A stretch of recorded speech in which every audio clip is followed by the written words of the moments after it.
Good morning guys, for today's video, tik-tik kalawang na naman, palitan natin yung yero para pag umulan hindi siya mabasa. Wala nang teka-teka, tatake na kagad guys at ang partner natin ngayon si Eagleman. So natanggal na kagad namin yung isang barricade guys at makikita nyo puro kalawang talaga yung loob kaya kailangan na itong palitan. Di makatiis si Kalbong Seaman TV, tiniktikan kagad yung mga kalawang, gigil na gigil. At nagpakita pa ng mga tinatago niyang trick si Kalbong Seaman TV, alright. Nabaklas na rin namin ni Eagleman yung pangalawang barricade at ibababa na namin to guys. Pagbaba namin ng elevator guys, kasama yung dalawang barricade, ito yung nakita namin si Godfather at si Stingray nagpipintura in maintenance, bawal daw dumaan. Kaya ayun guys, sarado, kaya wala kami magagawa, kaya lakad matatag kami ni Eagleman kasama yung rides niya.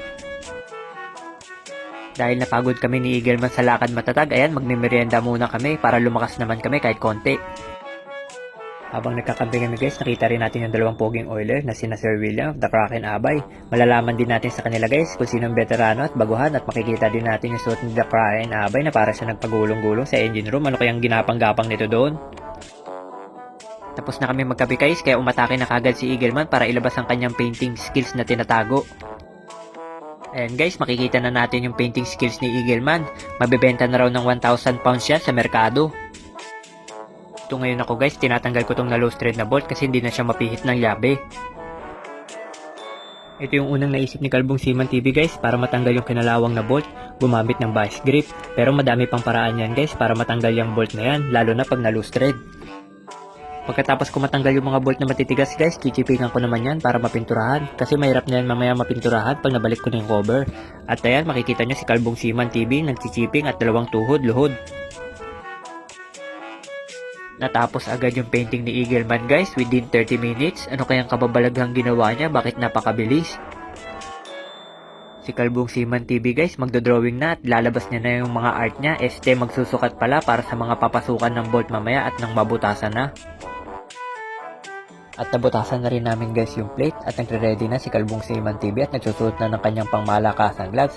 Kaso napangiti siya at nakita niya si Eagleman kumakain pala ng ice cream.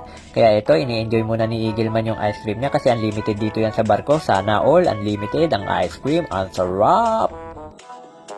Habang inuubos ni Eagleman yung ice cream niya hanggang sa huling patak guys, magpapasalamat nga pala ako ulit sa mga nag-share, like, and follow. Mabuhay kayo hanggang gusto nyo by DJ Rem.